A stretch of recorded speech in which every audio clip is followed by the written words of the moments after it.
여호와의 인자와 긍휼이 무궁하심으로 우리가 진멸되지 아니함이니이다. 이것들이 아침마다 새로우니 주의 성실하심이 크시도소이다. 내 심령에 이르기를 여호와는 나의 기업이시니 그러므로 내가 그를 바라리라 하도다. 주님, 주님의 은혜 하나로 전쟁터와 같은 2017년을 이제 막을 내리고자 합니다. 이곳까지 한 걸음 한 걸음 인도하신 주님의 섬세한 손길에 감사를 드립니다.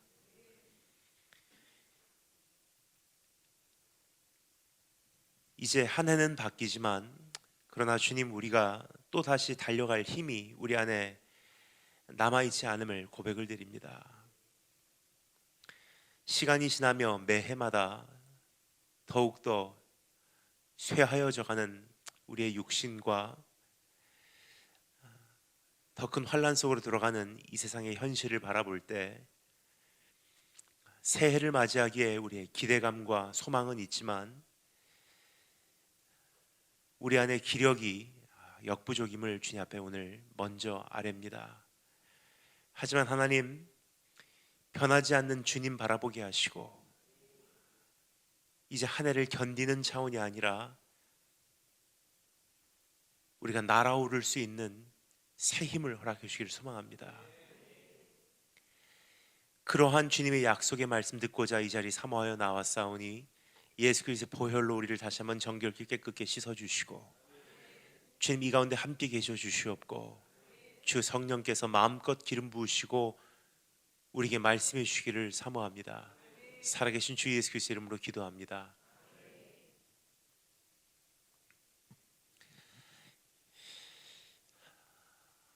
지금 기도드린 바와 같이 이제 오늘로써 해는 바뀌게 됩니다. 그러나 또 한 해를 살아갈 수 있는 기력이 내 안에 남아있지 않은 것을 감지하게 됩니다. 해가 바뀌면 바뀔수록 새로운 힘을 발휘할 수 있는 것은 아마 대학교 졸업한 이래로는 없는 것 같습니다. 시간이 지나면 지날수록 적어도 육체적으로는 매년마다 쇠하여져 가는 우리의 삶의 현실이 아닌가 생각이 듭니다. 뿐만 아니라 우리가 뉴스만 봐도 쉽게 알 수 있는 것은 시간이 지나면 지날수록 세월이 흐르면 흐를수록 우리가 살고 있는 세상은 더 만만치 않은 현실로 접어들고 있다는 것을 이미 여러분께서도 많이 보시고 아실 것입니다. 그러나 오늘 이 말씀을 통해서 우리가 접하기를 원하는 것은 그러한 세상 속에 그러한 인생을 살아가고 있는 우리를 향한 주님의 격려의 음성입니다. 주 여호와를 앙모하는 자는 새 힘을 얻으리니 저들이 곤비치 않고 피곤치 않고 달려갈 수 있다고 성경은 우리에게 약속해 주고 있습니다. 사실 우리가 일반적으로 듣기를 원하는 설교는 구체적인 적용을 제시해 주는 말씀이 아닌가 생각이 됩니다. 따라서 한 해를 마무리하는 마지막 주일 예배에 참석하셨을 때는요, 어느 정도 그러한 기대감을 가지고 이 자리를 찾으신 분들도 없지 않아 계실 것입니다. 예를 들어서 이번 한 해를 이와 같이 청산하시면 어떻겠습니까? 다음과 같은 5가지 적용. 새로운 한 해를 향해서 우리가 이러한 다짐을 하기를 원합니다. 다음과 같은 5가지 결심. 그러한 구체적인 적용의 말씀을 기대하시고 오신 분들이 많이 계실 거라고 생각을 합니다. 하지만 오늘 이 말씀은 그러한 내용이 아닙니다. 어떤 구체적인 적용을 주기보다도 오늘 이 말씀이 우리에게 전해주기를 원하는 한 가지 진리는 우리 하나님이 어떠한 분이신가라는 그림이 아닌가 생각이 됩니다. 비록 구체적이고 세밀한 적용의 제목들을 정리해 드리지 않는다 할지라도 사실 오늘 우리가 살펴보기를 원하는 이 말씀이야말로 우리에게 가장 필요한 내용이 되지 않을까 생각이 됩니다. 바로 주님을 앙모하라는 내용입니다. 사실 이 안에 모든 위로와 응답과 능력과 회복과 격려가 우리에게 전달되고 있습니다. 여러분, 오늘 이 말씀은 오랜 세월 동안 바벨론으로 포로 생활을 하고 있는 이스라엘 민족을 향해서 선포된 말씀입니다.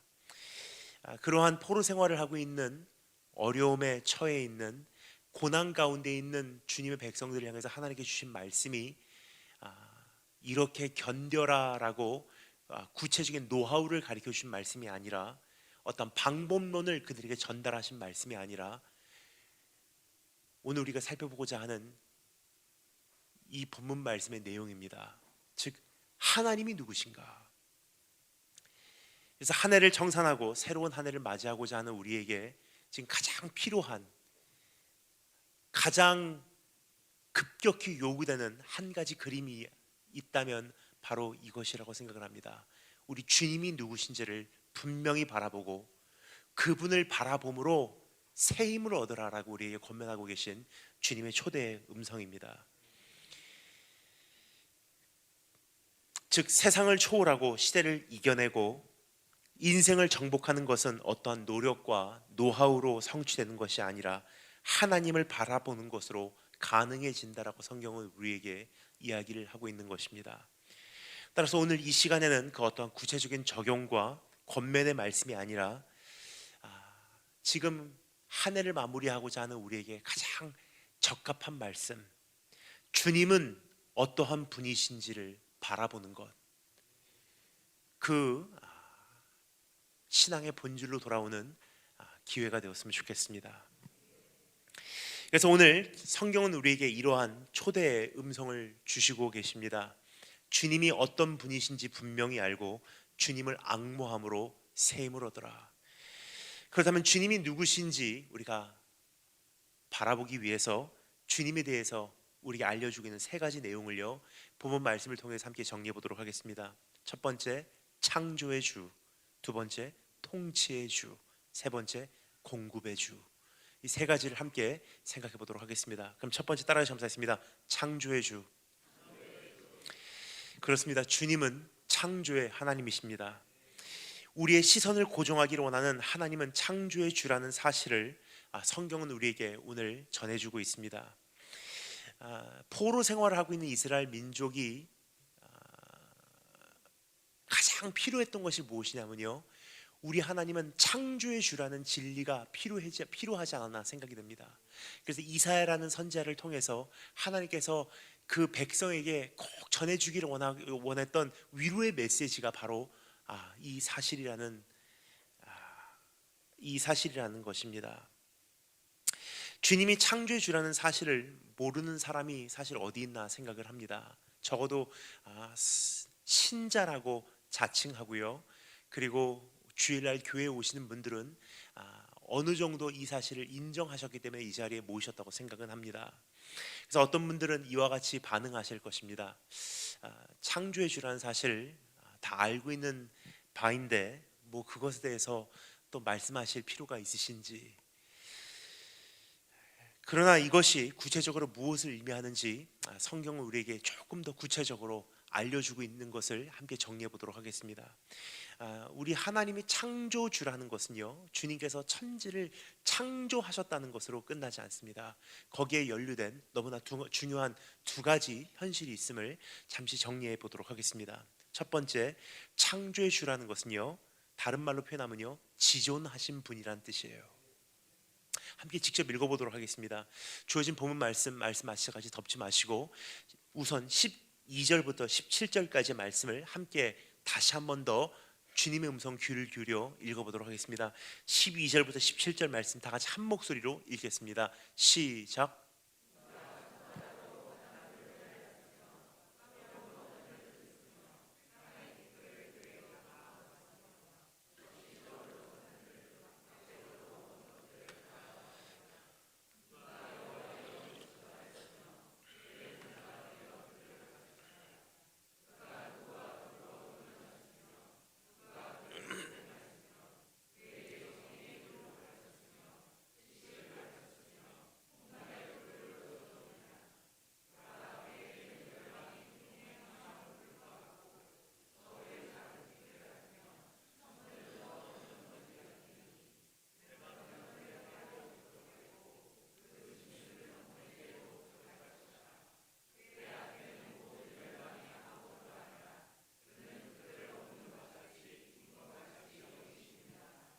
아멘. 포로 생활하고 있는 이스라엘 민족에게 주님께서 전해주신 그 메시지는요, 이렇게 탈출해라 혹은 이렇게 이겨내라라는 어떤 구체적인 방법론이 아니었다는 것입니다. 지금 우리가 살펴보고 있는 이사야서 40장 가장 첫 구절에 뭐라고 기록되어 있죠? 위로하라, 위로하라, 내 백성을 위로하라. 하나님께서 그 백성을 위로하시면서 가장 먼저 알려주신 그림이요, 주님이 누구신지, 만만치 않은 한 해를 정리하고 또 더 만만치 않은 새로운 한 해를 맞이하고자 하는 우리에게 주님께서 전해주시고자 하시는 메시지가 바로 이 메시지가 아닌가 생각이 됩니다. 성공하는 사람들의 5가지 습관 아니에요. 다음과 같이 살아야지 인생은 잘 살 수 있다 아니에요. 문제 해결은 이렇게 해라 아니에요. 주님께서 우리에게 정말로 이 시간 전해주시고자 하시는 메시지는 바로 주님은 누구신가? 거기에 첫 번째 내용은 무엇입니까? 우리 주님은 창조의 주. 그럼 창조의 주라는 것은 구체적으로 풀이하자면 그분은 지존하신 하나님이라고 성경은 우리에게 알려주고 있습니다. 하나님께서 천지를 지으실 때 그 누구의 의견을 묻지 아니하시고 그 누구의 도움을 받지 아니하시고 그 누구의 지혜를 구하지 않으셨다는 뜻입니다. 제가 성경에서 가장 좋아하는 한 구절이 있습니다. 여러분이 가장 사랑하는 구절은 어떠한 구절입니까? 우리가 이 새해를 맞이하면요, 이 성경 구절 뽑기도 하죠. 우리가 이런 말씀이 걸렸으면 얼마나 좋을까 하는 그러한 인기 구절들이 있습니다. 내가 너를 창대케 하리라. 그런 말씀이라면 꼭 붙들고요, 우리가 1년의 축복의 말씀으로 우리가 위로 삼고 살 것입니다. 근데 참 희한하게도 가장 큰 축복의 말씀 중에 하나인 이 구절은 왜 우리 그러한 1년 한 해를 살아내고자 하는 축복의 말씀으로 포함되어 있지 않고 있나라는 질문을 저는 가끔 하게 됩니다. 사실 생각해 보면요, 그 어떠한 말씀보다도 가장 큰 축복의 말씀이 바로 이 구절이 아닌가 생각이 돼요. 그 구절은 뭐냐면요, 제가 제일 좋아하는 말씀, 태초에 하나님께서 천지를 창조하시니라. 전 그 말씀을 왜 좋아하냐면요, 이 말씀을 더욱더 정확하게 번역하겠습니다.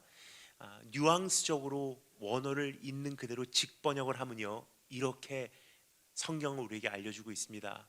태초에 하나님께서 천지를 창조해 버리시니라. 무슨 뜻이냐면요, 나의 의견을 묻지도 아니하시고 나에게 어떠한 허락을 받지도 아니하시고 나에게 어떠한 지혜를 구하지 아니하시고 태초에 하나님께서 천지를 스스로 창조해 버리시니라. 그런 분이 너와 함께 계시다면 다가오는 한 해에 대해서 두려울 이유가 있니? 물어보시는 주님의 음성이에요. 사실 이보다 큰 축복이 어디 있겠습니까? 천지 창조를 홀로 정하시고 홀로 진행하시고 홀로 완성하시고 홀로 경영하시고 계시는 창조의 주라는 사실을 여러분 오늘 기억하시고 계신지요?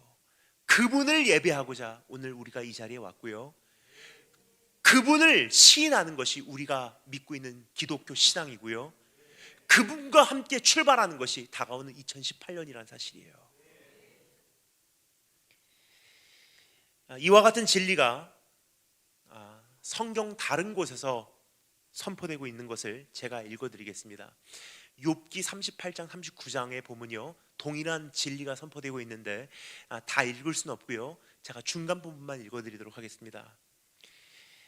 여호와께서 폭풍우 가운데서 욥에게 말씀하여 이르시되 무지한 말로 생각을 어둡게 하는 자가 누구냐? 너는 대장부처럼 허리를 묶고 내가 내게 묻는 것을 대답할지니라. 내가 땅의 기초를 놓을 때 네가 어디 있었느냐? 다른 말로 표현합니다. 내가 세상을 창조했을 때 너 어디 있었느냐? 너 거기 있지도 않았잖아. 근데 하나님은 이렇다. 주님의 뜻이 이런 것이다. 하나님은 이래서 나를 심판하신다. 함부로 얘기하지 말라는 거예요. 내가 땅에 기초를 놓을 때 네가 어디 있었느냐? 내가 깨달아 알았거든 말할지니라. 누가 그것의 도량법을 정하였는지, 누가 그 줄을 그것 위에 띄웠는지 네가 아느냐? 그것의 주추는 무엇 위에 세워졌으며 그 모퉁이 돌을 누가 놓았느냐? 그때 새벽 별들이 기뻐 노래하며 하나님의 아들들이 다 기뻐 소리를 외치는 것을 네가 들었느냐? 말의 힘을 네가 주었느냐? 그 목에 흩날리는 갈기를 네가 입혔느냐? 네가 그것으로 메뚜기처럼 뛰게 하였느냐? 그 위험스러운 콧소리가 두려우니라. 네가 그것을 들었느냐? 대장부처럼 한번 나와서 네가 답해봐라. 하나님께서 욥에게 꾸짖는 장면이에요. 우리 인간의 관점으로 보면요, 그렇게 의인이라고 여겨지는 욥마저도요, 하나님 앞에서는 아무것도 아니라는 거예요. 이래서 나에게 고난을 주시겠지. 하나님 정말 선하신 분이면 왜 나에게 이러한 아픔을 주십니까? 하나님, 이 하는 은혜가 도저히 이해가 되지 않습니다. 왜 나의 가정에 이러한 고난이 있습니까? 언제 이 눈물을 주님 거두어 가시렵니까? 주님께서 오늘 우리에게 답하시는 말씀, 지존하신 하나님, 내가 너에게 허락을 받아야 되니? 내가 너에게 승낙을 받아야 되니? 태초부터 지금까지 스스로 정하시고 스스로 통치하시고 스스로 지금 성취하시고 계신 하나님이라는 사실이에요. 홀로 창조의 역사를 시작하시고 완성하실 수 있었던 것은 주님은 위대하신 분이시기 때문입니다.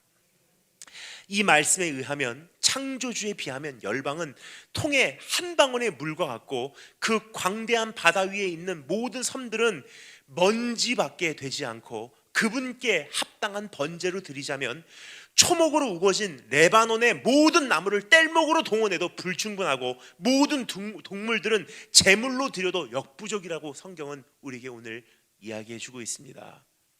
주님의 위대하심에 비하면 열방은 아예 존재하지 않는 것과도 동일하다고 성경은 우리에게 알려주고 있습니다. 여러분, 우리가 가끔 신앙생활 하다 보면요, 하나님이 인격적으로 나에게 본인을 낮추시다 보니까 그분이 만만한 분으로 여겨질 때가 참 많이 있지 않나 생각이 됩니다.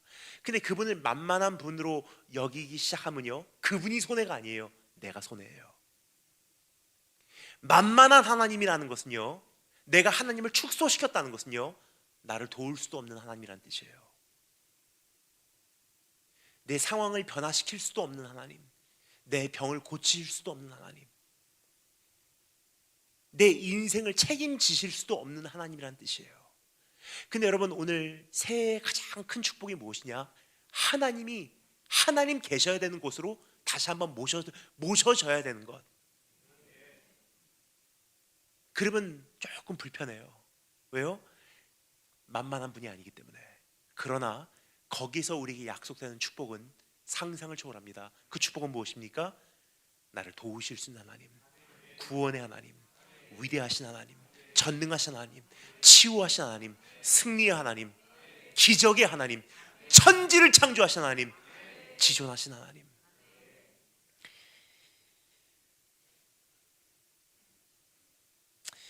이사야서 6장에 보면 참 기가 막힌 사건이 소개되어지고 있습니다. 우시야 왕이 죽던 해 이사야 선지자가 하나님의 성전을 찾아 들어갑니다.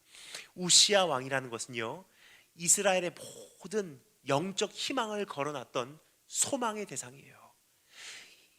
우시야 왕을 통해서 이제 이스라엘이 다시 한번 부흥하겠구나. 우시야 왕을 통해서 다시 한번 이스라엘이 회개하고 돌아오겠구나.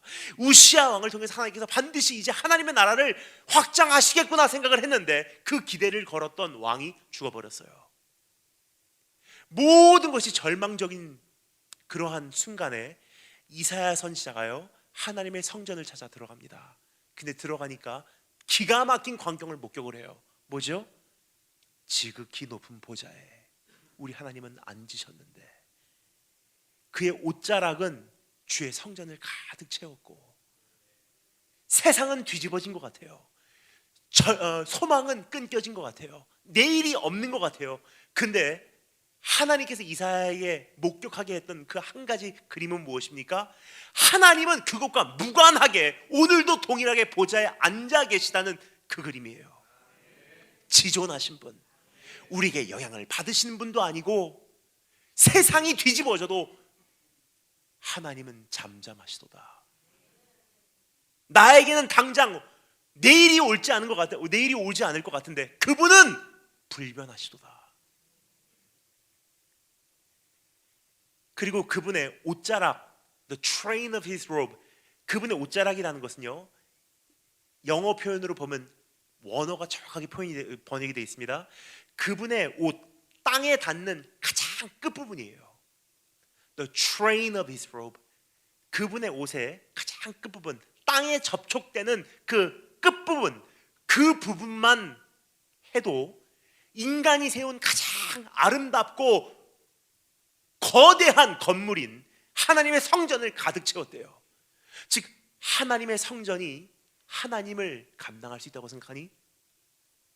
이 건물이 하나님을 충분히 담아낼 수 있다고 생각하니? 하나님의 옷자락만 해도 그 건물이 담아내지 못했다는 거예요. 그리고 하나님의 보좌 주변을 맴도는 그 천사들이 찬송하며 외치죠. 뭐라고 말합니까?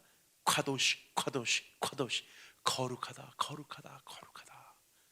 근데 성경에서 말하는 거룩하다는 단어는요, 도덕적으로 흠이 없다는 뜻이 아니에요.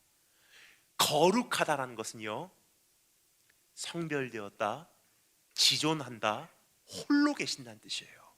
그 어떠한 것에도 영향을 받지 않으시는 분.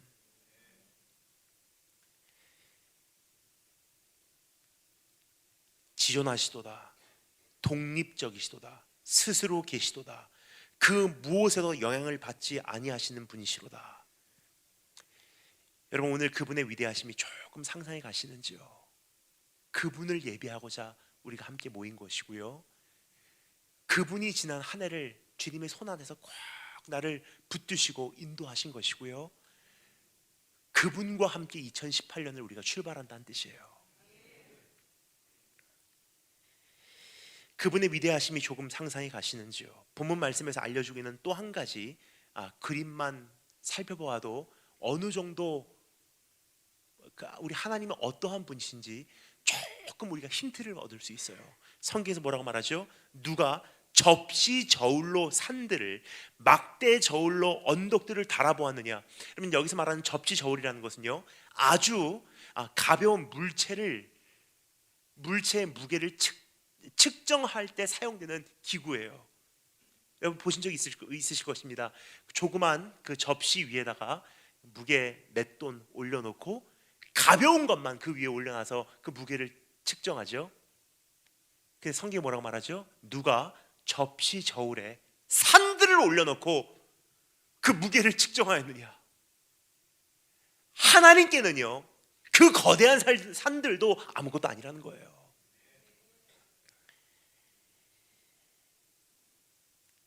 주님은 도대체 얼마나 크신 분이신지 한눈에 상상할 수 있도록 도와주는 표현이 아닌가 생각이 됩니다. 여러분, 그런 분을 오늘 우리 하나님이라고 부를 수 있는 특권이 우리에게 있음에 감사하는 축복이 있으시는 걸 축원합니다. 그분은 창조주라는 사실에 연루되는 두 번째 우리가 꼭 알아야 되는 정리가 있습니다. 그것은 무엇이냐면요, 그분은 지존하신 분뿐만이 아니라 그분은 비교 불가하신 분이란 뜻이에요. 다 같이 읽어보도록 하겠습니다. 18절부터 20절까지 말씀을 한 목소리로 읽도록 하겠습니다. 18절부터 20절까지 다 같이 한 목소리로 읽도록 하겠습니다. 준비하시고 시작.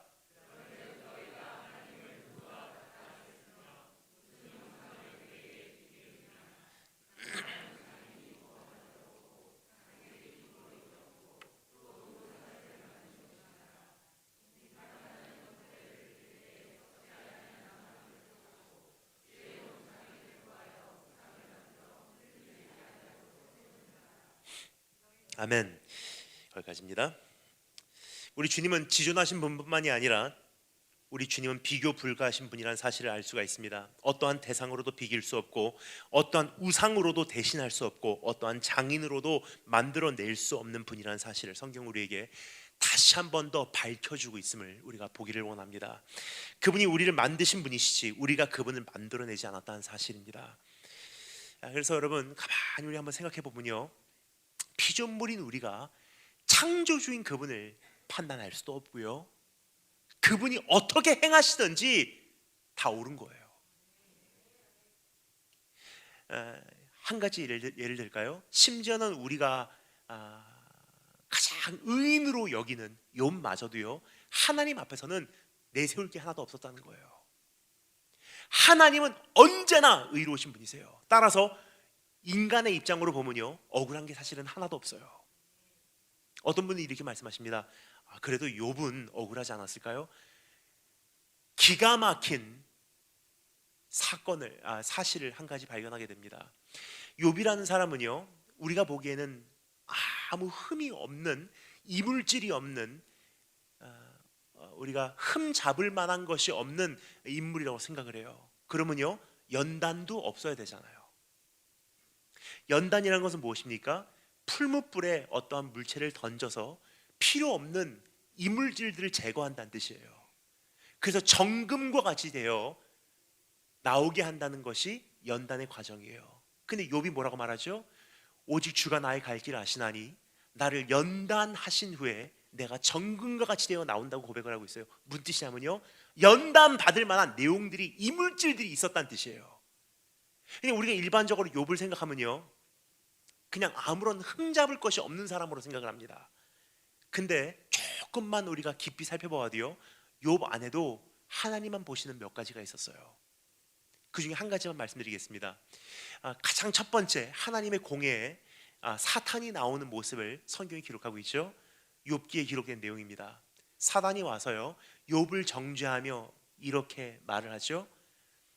하나님, 욥이 하나님께 받은 축복들을 한번 우리가 헤아려 보면은 누구라도 하나님을 사랑하지 않을 것 같습니까? 욥이 하나님을 그냥 사랑하는 것 같습니까? 하나님께서 욥에게 내리신 그 축복을 그 누구라도 받으면 분명히 욥과 같이 하나님을 사랑할 것입니다. 사실 이 비방은요, 욥을 비방한 게 아니에요. 하나님을 깎아 내리는 비방이에요. 이런 뜻이기 때문이에요. 하나님, 당신이 그냥 거저 사랑받을 만한 존재라고 생각하십니까? 당신은 그런 사랑받을 만한 존재가 아니에요.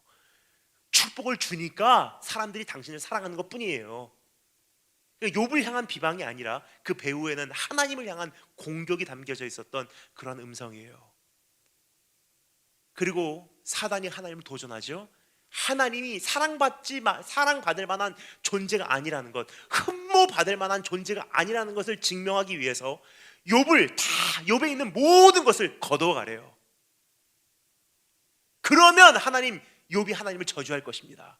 근데 하나님께서 두 차례에 걸쳐서 사단에게 이야기를 하죠. 네가 마음껏 욥을 시험해라. 첫 번째, 다 거두어가되 욥은 건들지 마. 두 번째, 나중에 사단이 돌아왔을 때 하나님께서 다시 한번 raise the bar, 고난의 기준의 강도를 높여요.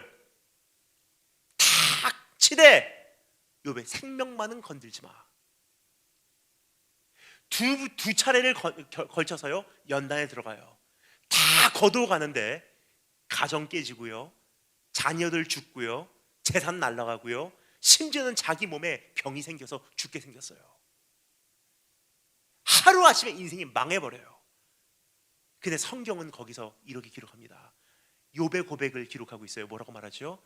내가 두려워했던 것이 나에게 임하였노니. 뭐라고요? 욥이 두려워했던 것이 임했다고 욥이 자신이 고백을 하고 있어요. 문지자면요, 욥은요 언제나 두려워하고 있었다는 거예요. 하나님께서 내 가정 치시면 어떻게 할까? 하나님께서 내 사업 치시면 어떻게 할까? 하나님께서 내 물질을 건드시면 어떻게 할까? 그러면 안 돼. 열심히 신앙생활 해야지. 그래서 성경은 말합니다. 온전한 사랑은 모든 두려움을 몰아내나니. 그런데요, 욥 안에 두려움이 있었다는 것은요, 온전히 하나님을 사랑하지는 못했다는 거예요. 진짜로 물질이 있었기 때문에 하나님을 사랑한 거예요. 근데 여기서 성경은 비극으로 이야기를 끝내지 않아요. 하나님의 승리로 끝내는 이유는요, 다 하나님께서 욥에 있는 모든 것을 거두어 가셨는데 연단 받은 후에 아무것도 없는 자리에서 하나님을 하나님으로 사랑하는 그 장면에서 막을 내리게 돼요. 무슨 뜻입니까? 한 가지 진리가 증명이 되는 거예요. 하나님은 사랑받을 만한 존재라는 거예요. 그게 욥기의 결론이에요. 아무것도 없어도 하나님은 그냥 사랑받을 만한 존재. 거기까지 우리를 인도하시는 것이 연단의 과정이에요. 근데 이와 같이 우리가 보기에는요, 욥은요 억울해요. 그런데 하나님 보실 때는요, 심지어는 욥 안에도요 이 물질들이 있었다는 거예요. 하물며 우리의 인생은 어떻겠습니까, 여러분? 어떤 분들은 나는 참 억울합니다. 하나님께서 나에게 왜 이런 연단을 주시는지. 근데 조금만 돌아보면요, 충분히 그런 이유들이 있었더라고요. 사실 주변 분들은 더 잘 봐요. 예를 들어서 아내 되신 분들은요, 남편이 왜 그 고난을 받고 있는지 말은 못하지만 받을만해. 친구는 알아요. 말은 못해주지만 그럴만해. 근데 우리 자신이 억울하다고 생각을 해요. 근데 우리 하나님을 보면요, 참 정확하세요. 사람이 고통받고 신음하고 고난받는 것이 하나님의 본심이 아니래요. 근데 그렇게 받게 할 수밖에 없었던 것은요, 그냥 창조주의 선택이시고, 근데 감사한 것은 그분의 선하심을 따라서 집행되는 하나님의 손길이에요. 그리고 그분은요 실수하지 않으십니다. 천지를 창조하실 때도요, 별과 별의 그 거리의 정확도를 하나님께서 이루셨고요, 지구가 어떻게 회전을 해야 되는지 속도까지 하나님께서 정하셨고요, 하나님께서 한 가지 한 가지를요 다 정확하게 이루시고 계시다는 거예요. 그분이 우리가 오늘 신앙 고백으로 하고 있는 나의 하나님이고, 나와 여전히 함께 하시기를 원하시는 그 하나님인 거로 여러분 무엇이 두렵겠습니까?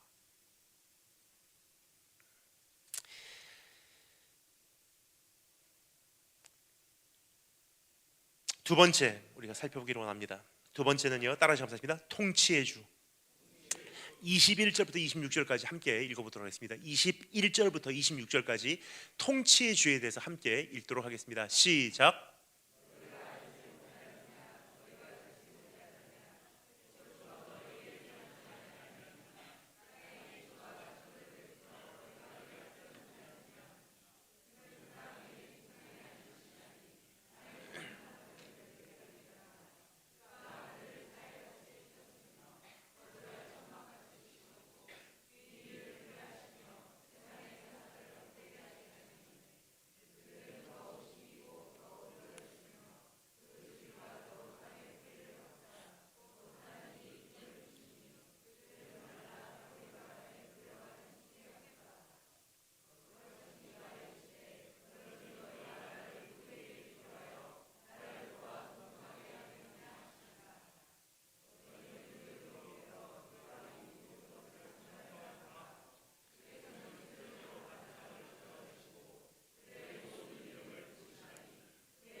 아멘. 사실 이러한 말씀이 우리에게 위로가 될 거라고 보통 생각을 하지 않습니다. 예를 들어서 병문안 가서요, 우리가 말씀으로 위로를 해드릴 때 참 인간적인 말들이 참 많이 들어가요. 하나님께서 고쳐 주실 거예요. 혹은 하나님께서 더 좋게 하실 거예요. 하나님께서 오늘 그 마음을 알아주십니다. 참 그것도 참 귀한 위로고 격려이긴 하지만 사실 성경이 우리에게 전해주고자 하는 이 말씀은요 위대해요. 오늘 이 말씀이 우리에게 참 귀한 위로와 격려를 주고 계십니다.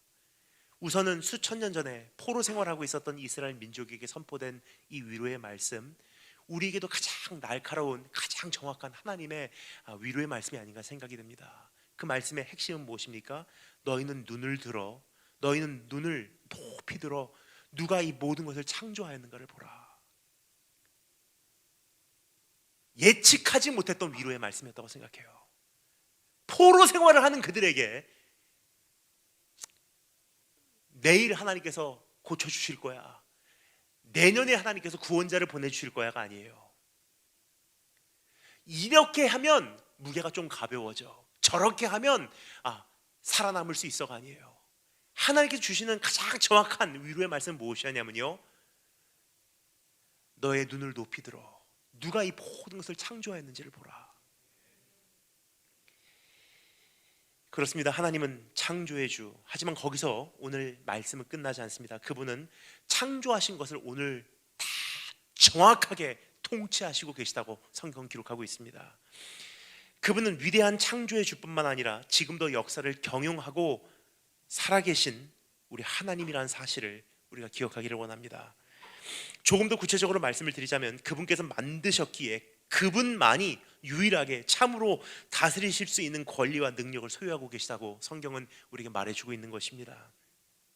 이 당연한 사실을요, 그렇죠? 이 당연한 사실을 이사야는 다음과 같은 네 가지 질문을 연발로 수사 의문 형태로 우리에게 던지고 있어요.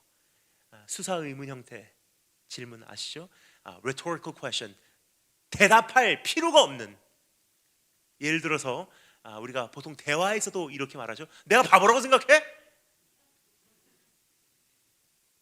그 답을 하시면 안 됩니다. 당연히 아니지라는 뜻이에요. 그렇죠? 내가 바보라고 생각해? 당연히 아니지라는 것을 질문 형태로 지금 구성한 것뿐이에요. 이와 같은 질문을요, 이사야는 네 가지를 연발로 우리에게 발사하고 있어요. 생각해보면 모르니? 라는 표현이에요. 이렇게 말하죠. 너희가 알지 못하였느냐? 너희가 듣지 못하였느냐? 태초부터 너희에게 전하지 아니하였느냐? 땅의 기초가 창조될 때부터 너희가 깨닫지 못하였느냐? 다른 말로 표현하면요, 하나님께서 천지를 창조하시고 그것을 지금도 경영하고 계시다는 사실을, 이 당연한 사실을 잊고 사느냐? 그분이 창조하셨으면 그분이 책임지시고 계시다는 사실이 당연한 것 아니냐? 그분이 창조하셔놓고 죽으셨느냐? 그분이 왜 없다고 생각하냐? 언제부터 그분이 안 계시다고 생각하냐? 언제부터 그분이 떠나셨다고 생각하느냐? 창조해놓으신 그분이 왜 책임을 안 지신다고 생각하느냐? 대답을 하지 마시기 바랍니다. 왜냐하면 대답이 필요 없는 너무나 당연한 질문이기 때문이에요. 거기에 모든 답은 무엇입니까? 안 떠나셨고 지금도 경영하고 계시고 여전히 통치하시고 계시다는 뜻이에요. 천지는 하나님께서 지으셨고 하나님께서 다스리시고 계신 하나님의 집이라는 뜻입니다. 따라서 여기서 사용되고 있는 언어들을 가만히 들여다보면요, 한 채의 집이 우리 머릿속에 건설이 돼요. 한번 그림이 그려지십니까? 오늘 이 말씀 보면요, 예를 들어서 이렇게 표현하죠. 그가 하늘을 차일같이 펴셨으며, 무슨 뜻입니까?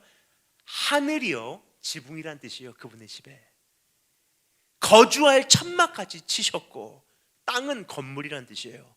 그는 땅 위 궁창에 앉으셨으니 즉 주님이 그 집의 주인이란 뜻이에요. 창조의 주라는 차원을 넘어 통치의 주라는 사실을 정리해 보니 주님은 단순히 그 어떤 곳과도 비교할 수 없는 분이라는 표현으로 하나님을 높여드리기는 불충분하고요, 더욱더 정확하게 오늘 이 말씀을 우리가 풀이하자면 이런 뜻이에요. 너희가 지금 살고 있는 이 지구는, 너희가 살고 있는 이 세상은 하나님의 집이야.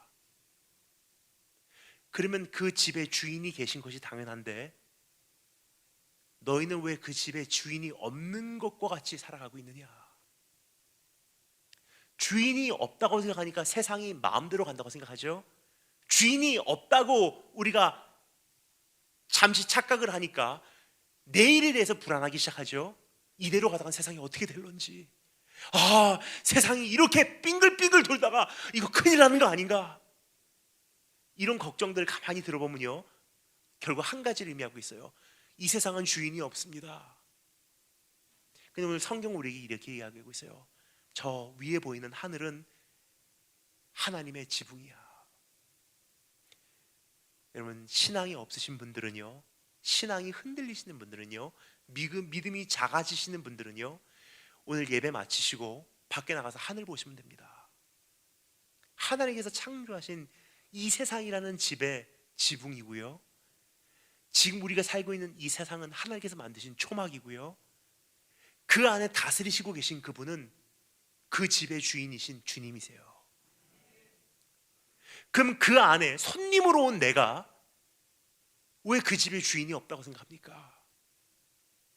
그분은 여전히 이 집의 주인이고요, 여전히 다스리시고 계시고요, 그분의 허락 없이는 역사는 이루어지지 않고요, 심지어 이 세상의 왕들도 흥하게 하시는 것도 하나님, 패하게 하시는 것도 하나님, 왕들을 왕좌에 앉으시게 하시는 것도 하나님,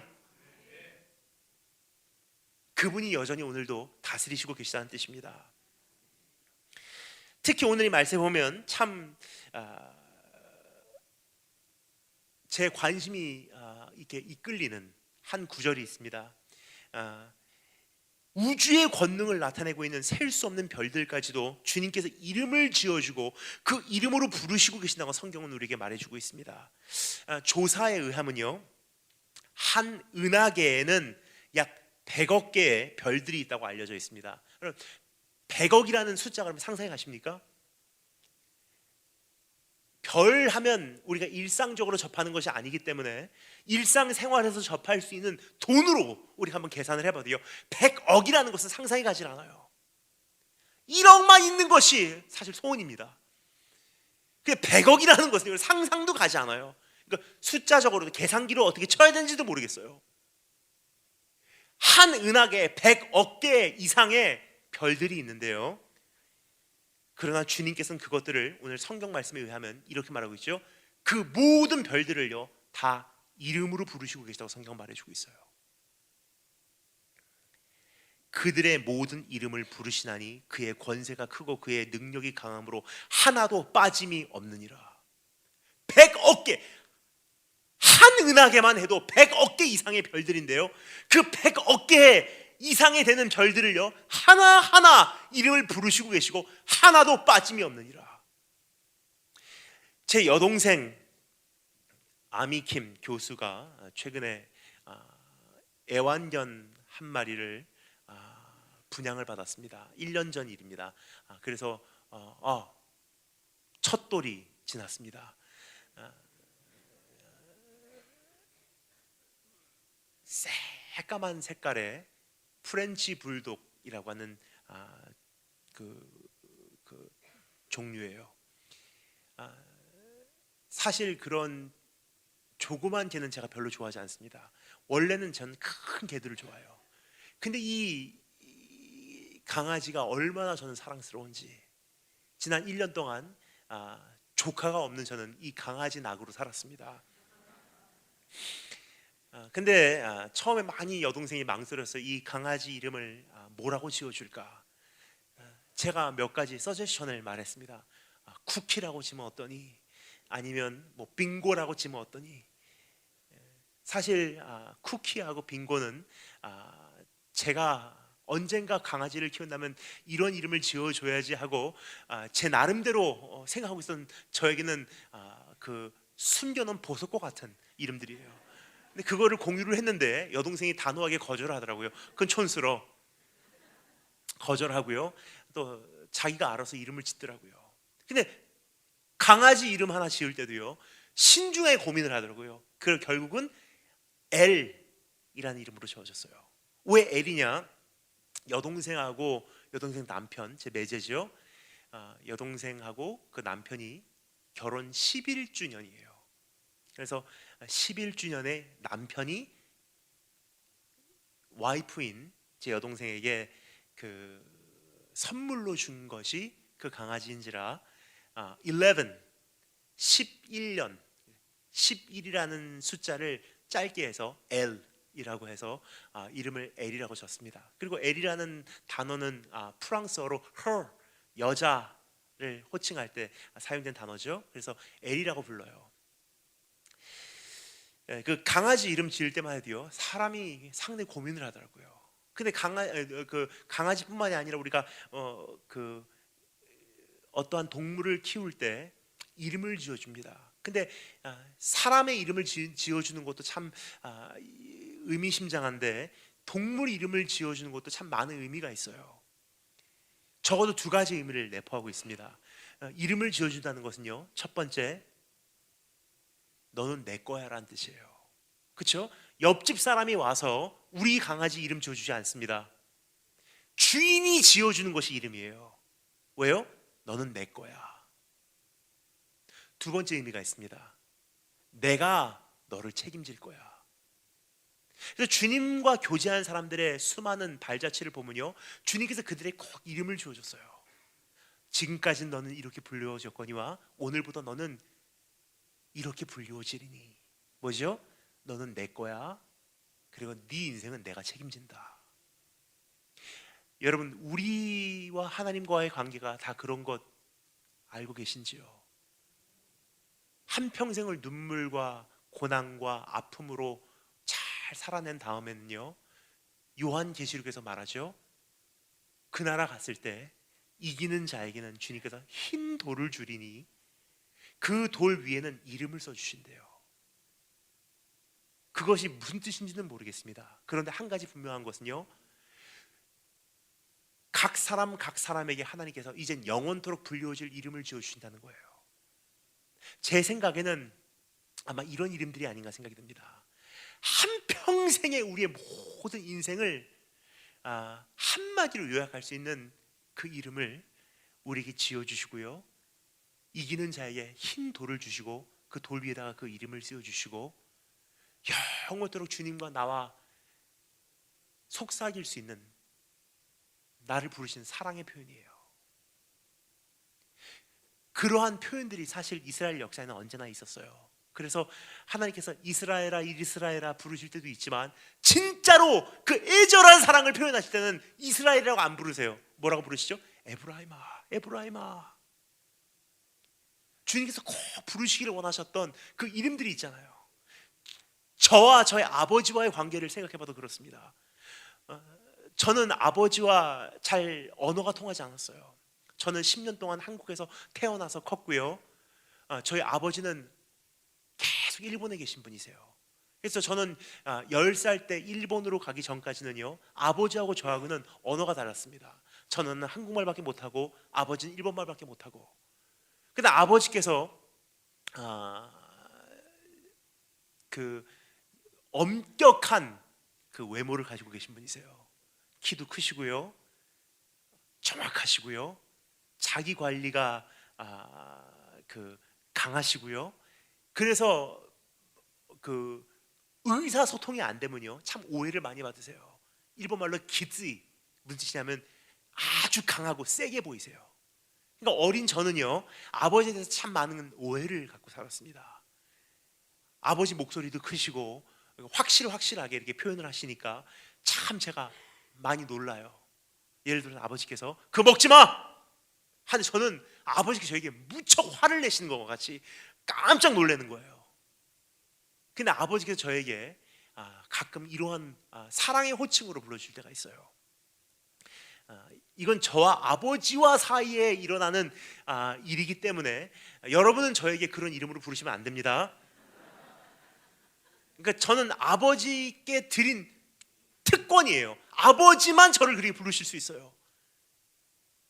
궁금하시기 때문에 말씀을 드려야 될 것 같습니다. 제 본명은 다 아시죠? 그런데 아버지께서 저를 부르시는, 그냥 매일 부르시는 이름 아니에요. 매일 부르시면 이건 이상한 관계예요. 그런데요, 정말 가끔 아버지의 사랑이 격동됐을 때, 급격하게 이 아들의 마음을 위로해야 될 때, 아버지께서 사용하시는 언어들이 있어요. 궁금하시게 되면 말씀을 드려야 될 것 같습니다. 아버지가 알고 있었던 한국과 일본어의 딱 중간에 있는 이 개국의 공통어였고, 제가 어렸을 때 그렇게 생겼다고 아버지께서 생각하셨던 것 같아요. 찐빵이에요, 찐빵. 일본에서 찐빵은 찐빵이에요. 아닌가? 근데 아버지께서 아마 한국에 오셔서 제일 처음에 배우신 단어 중에 하나가 아닌가 생각이 됩니다. 그래서 찐빵이란 단어는요, 저희 아버지께서 부담 없이 발음도 하실 수 있었던 단어예요. 그리고 어렸을 때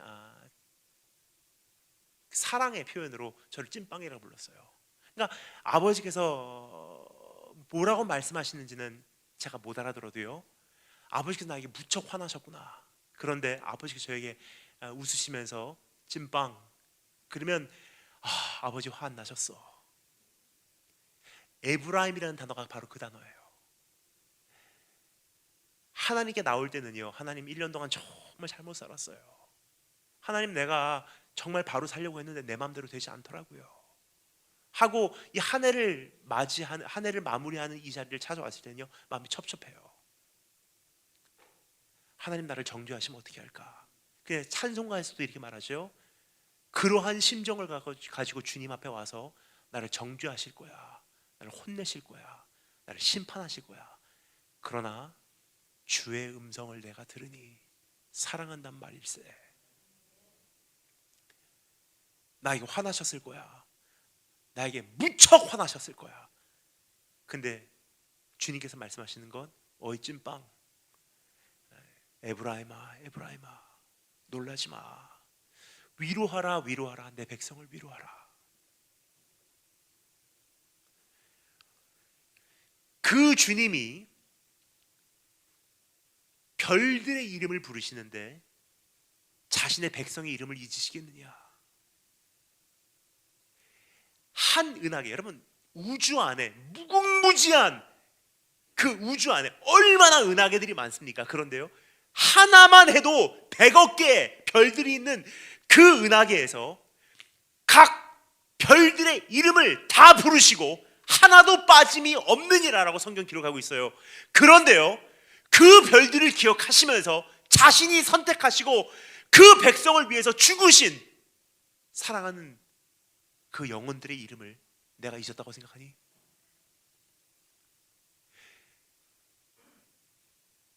그러면 여러분, 내년에 대해서 왜 걱정하십니까? 가정 문제, 학비 문제, 학교 문제, 내 진로 문제, 인생 문제, 질병 문제, 왜 걱정하느냐? 왜 두려워하느냐? 무엇을 무서워하느냐? 아무 염려 말아라. 고난 속에 오래 있다 보면요, 잊혀졌다고 생각해요. 이는 성경이 우리에게 참 중요한 한 가지 진리를 알려주고 있습니다. 네 이름 나 못 잊어. 오랫동안 바벨론에서 포로 생활하고 있는 이스라엘 민족, 하나님께서 이제는 우리를 잊으셨을 거야. 근데 멀리서부터 위로의 음성이 이사야 선지자를 통해서 들려옵니다. 하늘의 별을 바라봐라. 그 별들도 내가 이름 부르고 있어. 하물며 내 백성의 이름을 내가 잊었다고 생각하느냐?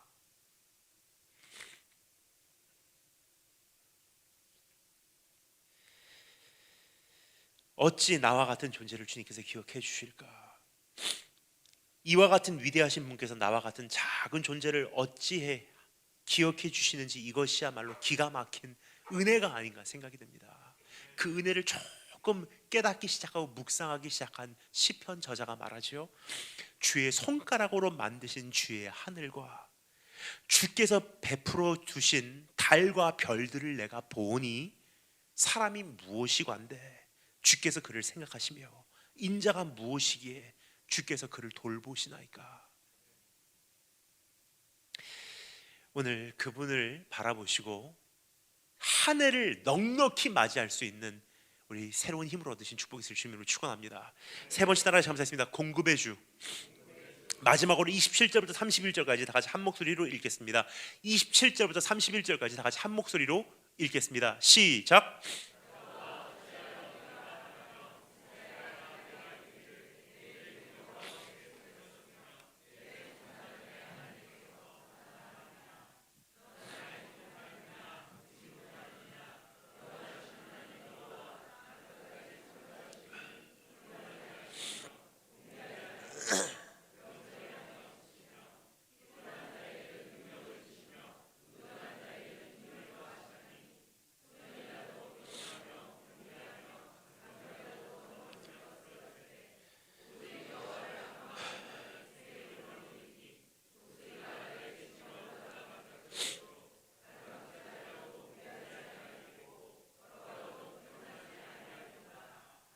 아멘. 마지막으로 우리가 살펴보기를 원하는 하나님의 모습은 공급의 주이십니다. 창조하시고 통치하시는 차원이 아니라 그분의 풍성함 속에서 나는 무한한 자원을 소유하고 있다는 사실을 성경 우리에게 알려주고 있는 것입니다. 너무나 중요한 진리이기 때문에 다시 한번 말씀드리겠습니다. 그 이유는요, 우리가 너무 자주 잊고 살고 있기 때문이에요. 다시 한번 말씀드리겠습니다. 그분의 풍성함 속에서 나는 무한한 자원을 소유하고 있다는 그 사실을 여러분 인지하시고 사시고 계신지요? 무한한 자비, 무한한 용서, 무한한 사랑, 무한한 지혜, 무한한 능력, 무한한 도전, 무한한 회복, 무한한 생명. 우리 자신을 바라볼 때요, 나는 고갈돼서 바닥이 있다고 생각을 해요. 아, 이제 나는 바닥을 치기 일보 직전이야. 난 이제 탈진하기 일보 직전이야. 아, 한 해도 겨우 살았는데 내년 이보다 악화되면 나 어떻게 살라고. 겨우 넘겼는데 이거 어떻게 되지? 근데 성경은 우리에게 오늘 다시 한번 정확한 하나님의 관점을 알려주고 있습니다. 그 관점 무엇입니까? 바닥은 존재하지 않아. 무한한 자원의 창고에서 네가 공급받으면서 끝이 있다고 생각하느냐? 그것을 거의 책망의 말씀과 같이 우리에게 호소하고 있는 이사야 선지자의 음성을 우리가 들을 수가 있습니다. 야곱아, 어찌하여 네가 말하며 이스라엘아, 네가 이르기를 내 길은 여호와께서 숨겨졌으며 내 송사는 내 하나님에게서 벗어난다 하느냐? 너는 알지 못하느냐? 듣지 못하였느냐? 영원하신 하나님 여호와 땅끝까지 창조하신 이는 피곤치 아니하시며 곤비하지 아니하시며 명철이 한이 없으시며 피곤한 자에게는 능력을 주실 것이며 무능한 자에게는 힘을 더하시나니. 바로 이런 뜻입니다. 어찌하여 하나님께서 나를 잊으셨다고 생각하느냐? 어찌하여 감히 하나님께서 나의 갈 길에 관심이 없다고 생각하느냐? 어찌하여 감히 하나님의 인자하심이 나의 약함을 더 이상 받아주지 못한다고 생각하느냐? 어찌하여 하나님 앞에 한계가 있다고 생각하느냐? 아예 하나님도 거기까지 참으셨으면 이제 더 이상 안 참으실 거야. 뭐죠? 하나님의 자비에도 한계가 있다고 생각하는 거예요. 하나님의 은혜에도 한계가 있다고 생각하는 거예요. 하나님의 오래 참으심에도 한계가 있다고 생각하는 거예요. 하나님의 우리를 향한 사랑에도 한계가 있다고 생각하는 거예요. 근데 성경은 우리가 말하고 있습니다. 무한한 하나님을 한계 짓지 말아라. 최근에 여동생 아미킴 교수를 통해서 말씀을 듣다가 참 많이 제가 은혜를 받고 울었던 한 가지 이야기를 전해드리겠습니다. 사실 여동생이 언젠가 이 교회에 와서 말씀을 전했으면 좋겠는데 일용한 양식은 오늘 먹어야 되는 거로 언제 올지 모르는 여동생을 위해서 남겨놓는 이야기로 끝내놓지 않겠습니다. 그리고 선수 친 사람이 쓰면 되는 거예요. 그 이야기는 사실 저에게 참만 위로가 되었던 말씀이에요. 한 고아원 이야기를 해주었습니다. 어느 고아원에 아이들이 이렇게 함께 모여 사는데요. 그 고아원의 자원이 사실 풍성하지가 않아요. 사실 어떠한 고아원이나 다 그렇지 않나 생각이 됩니다. 딱 한정되어 있는 그 환경 속에서 한정되어 있는 그 자원을 가지고 그 모든 아이들이 먹어야 되는 거로 항상 풍성함은 없어요. 그래서 그 고아원의 그 생활은요, 식사 때마다 전투예요. 먼저 가서 음식을 더러운 사람이 조금이라도 더 먹을 수 있고요, 뺏어 먹어야 되고, 싸우며 먹어야 되고, 싸워서 이겨야지 조금 더 먹을 수 있는 환경이에요. 그러한 고아원에서 오랫동안 생활했던 한 아이가요, 한 가지 습관이 있어요. 항상 여분을 챙겨 놓는 거예요. 왜요? 언젠가 배고플 수 있기 때문에. 못 먹는 날이 온다는 것을 알기 때문에 항상 챙겨놔요. 근데 어느 날입니다, 그 아이가요, 참 좋은 집으로 입양이 됐어요. 풍성한 집이에요. 잘 사는 집이에요. 좋은 가문이에요. 참 좋은 엄마 아빠 만나서 그 아이가 새로운 삶으로 스타트를 끊습니다. 그 집에 가니까 엄마가 만들어준 식탁의 그 요리들, 풍성함은 이루 말할 수가 없고요, 그 음식의 다양함은 이 세상에 태어나서 내가 먹어보지도 못한 그런 음식들이에요. 내 식사 때마다, 매 끼니마다 거의 잔치의 수준이에요. 근데 이 아이는요, 그 버릇을 못 고칩니다. 그 식탁에서 조금씩 빵 한 개, 빵 두 개를 가지고요, 항상 자기 방 여러 곳에 숨겨놔요. 어느 날입니다, 그 엄마가 그 아이의 방을 청소를 하다가 그 아이 방 구석구석에서 빵이 발견이 돼요.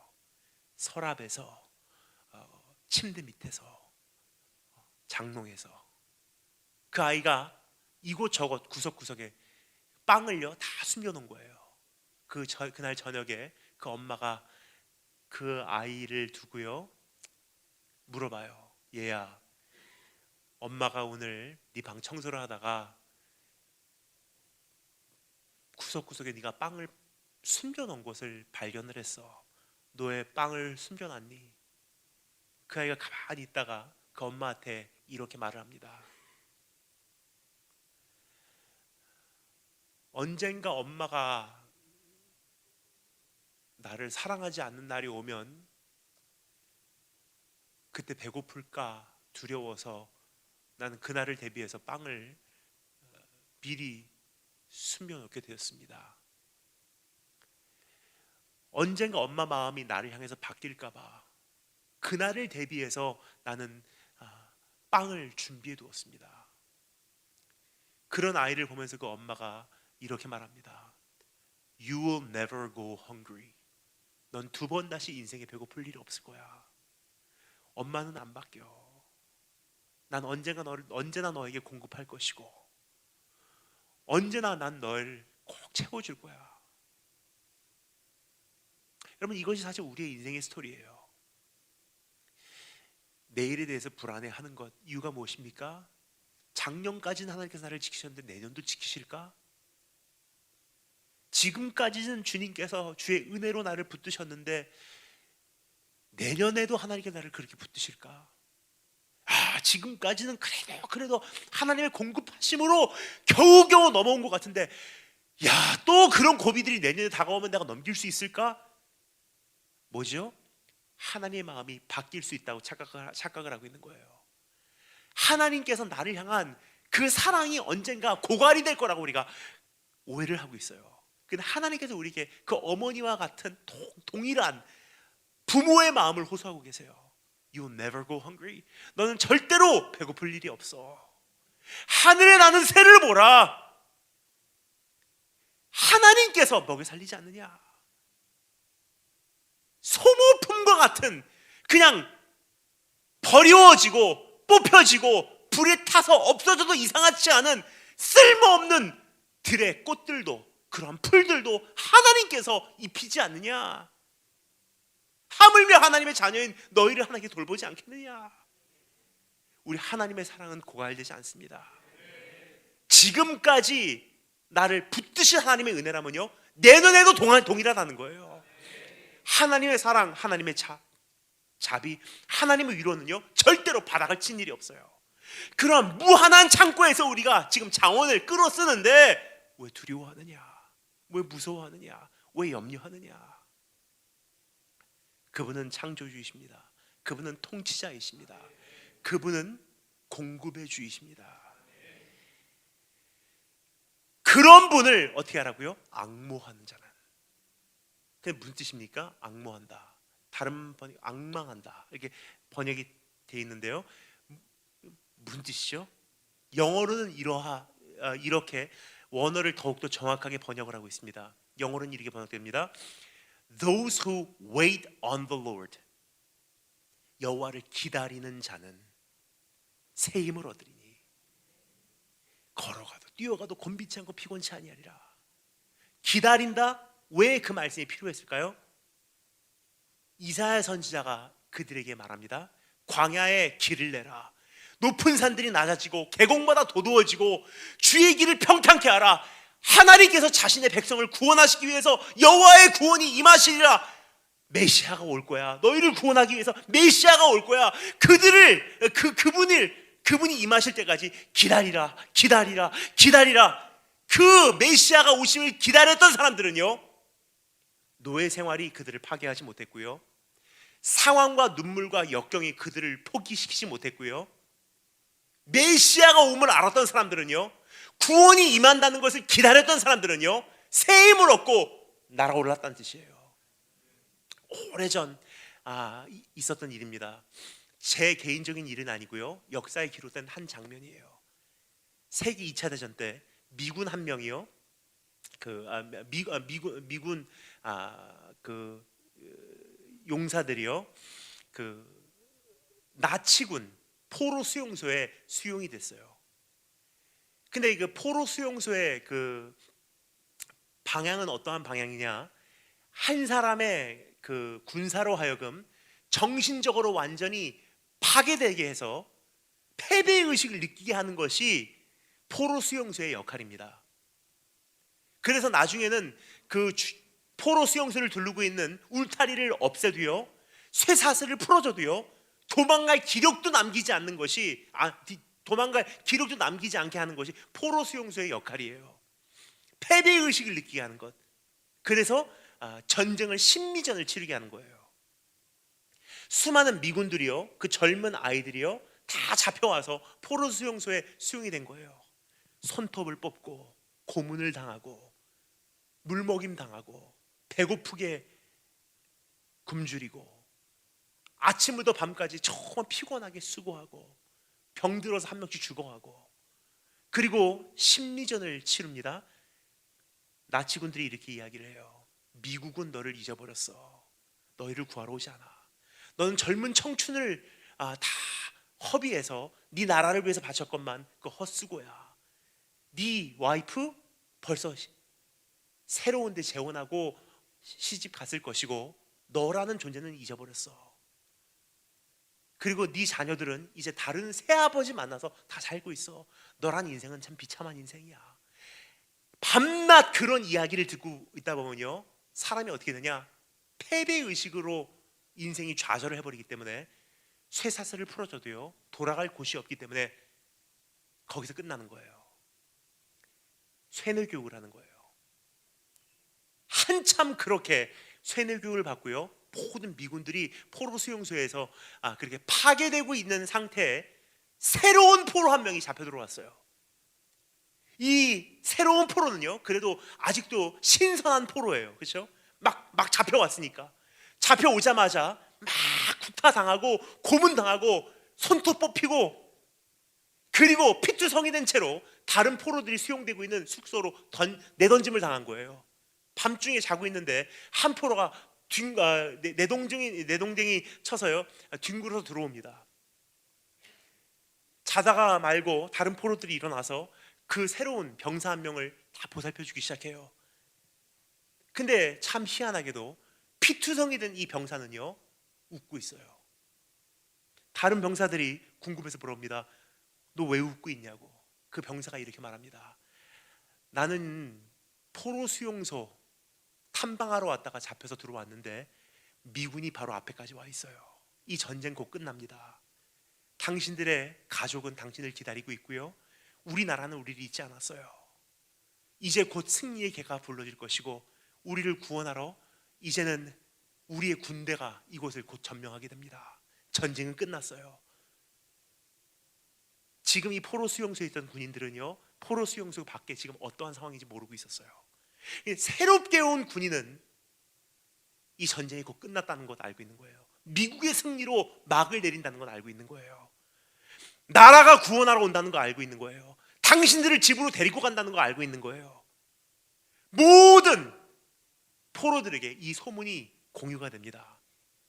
그 다음날 아침에 기록에 의하면요, 역사적 기록에 이렇게 기록되어 있습니다. 그 포로 수용소 안에 새로운 공기가 맴돌기 시작했대요. 분명히 포로이긴 한데 마치 정복자와 같이 행사하기 시작했대요. 희망이 탄생되고요, 새로운 힘이 거기서 싹트기 시작해요. 뭐죠? 상황은 바뀌지 않았어요. 근데 그들 안에는요, 소식을 접한 거예요. 내 나라는 나를 잊지 않았어. 구원은 반드시 임하게 돼 있어. 난 돌아갈 자리가 있어. 이대로 끝나지 않아. 근데 여러분 기억하십니까? 그렇게 포로 생활을 하고 있었던 이스라엘 민족에게도 이런 메시지가 전해지고요, 진짜로 구원이 임하고요, 구원자이신 메시아가 오셨어요. 근데 스토리는 거기서 끝나지 않습니다. 오늘 성경 우리에게 말해주고 있습니다. 그분 다시 오실 거야. 지금은 잠시 포로 생활하고 있는 우리의 인생을 살고 있지만 이 전쟁은 끝난 전쟁이에요. 하나님의 나라의 승리로 끝나게 돼 있고요, 이 세상의 심판주이신 메시아 곧 오실 것이고요, 우리를 영원히 준비된 그 집으로 본향으로 인도해 내실 것이고요, 지금은 아무것도 없는 것 같으나 하나님의 형상으로 영화롭게 우리를 다시 한번 변화시켜 주실 것이고요, 죄와 죽음이 파괴될 날이 올 것이고요, 사탄이 예수 그리스도 앞에 무릎 꿇을 날이 온다는 거예요. 그것을 기다리는 자는 새 힘을 얻으리니 독수리와 같이 날개치며 올라갈 것이래요. 2017년으로 파괴되지 마시고 주님 오시는 그날까지 새 힘을 얻어 달려 돌파해내시는 우리 한 분 한 분 되시길 주님으로 축원합니다. 다시 기도하겠습니다.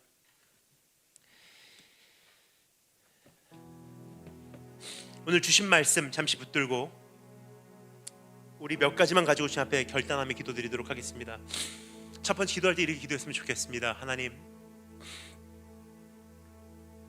참 많이 원망했습니다. 왜 이런 고난을 나에게 주셨습니까? 하나님, 나 억울합니다. 하나님, 살아계십니까? 왜 나를 잊으셨습니까? 왜 나를 버리셨습니까? 그러나 하나님, 오늘 먼저 주님 앞에 고백하기를 원하는 것은 주님은 선하신 분이십니다. 참 많이 답답하고 힘들고 나름 억울했지만 하나님, 사실 오늘 이 한 해가 지나가기 전에 주님 앞에 고백하고 인정할 수밖에 없는 것은 주님 참 바른 판단하셨었네요. 나는 그 과정이 필요했던 사람입니다.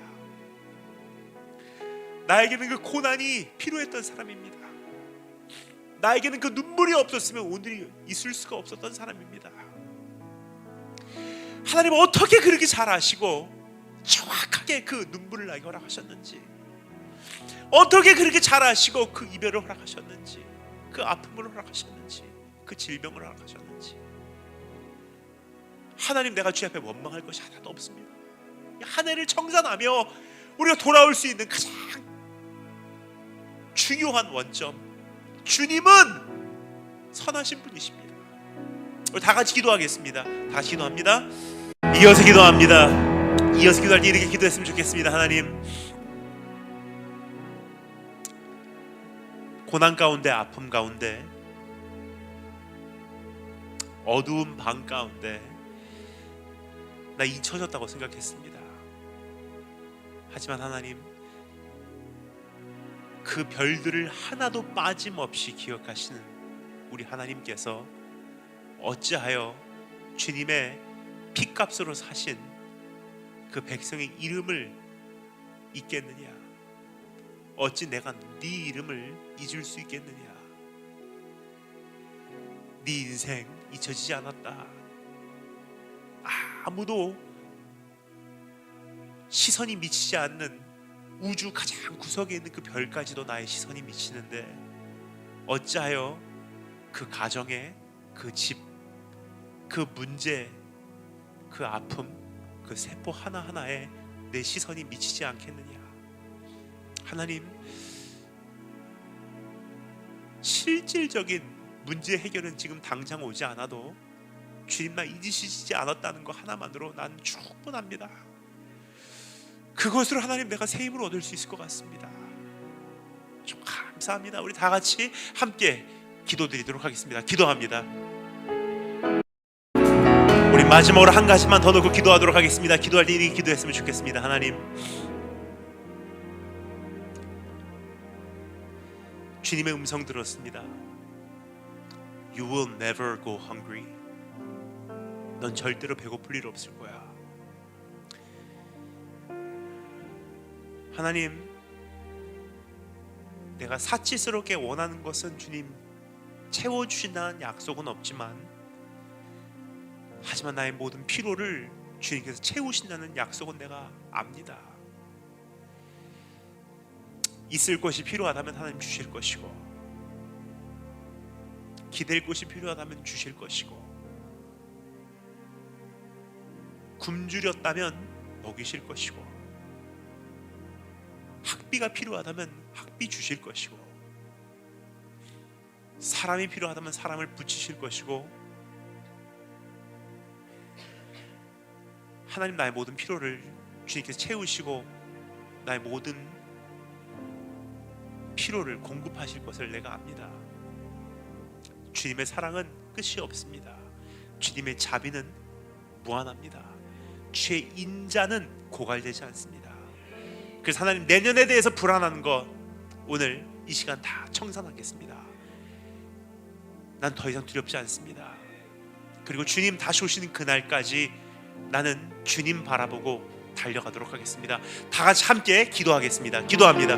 시간은 되었건만 나는 한 해를 맞이할 준비가 되어 있지 않습니다. 그러나 하나님, 오늘 이 시간 준비시켜 주심을 감사드립니다. 이제는 무엇이 와도 받아들이겠습니다. 감당해내겠습니다. 이겨내겠습니다. 초월하겠습니다. 돌파하겠습니다. 나의 구원자이신 하나님을 바라보고 내가 의지하기 때문입니다. 살아계신 주 예수 그리스도의 이름으로 기도합니다.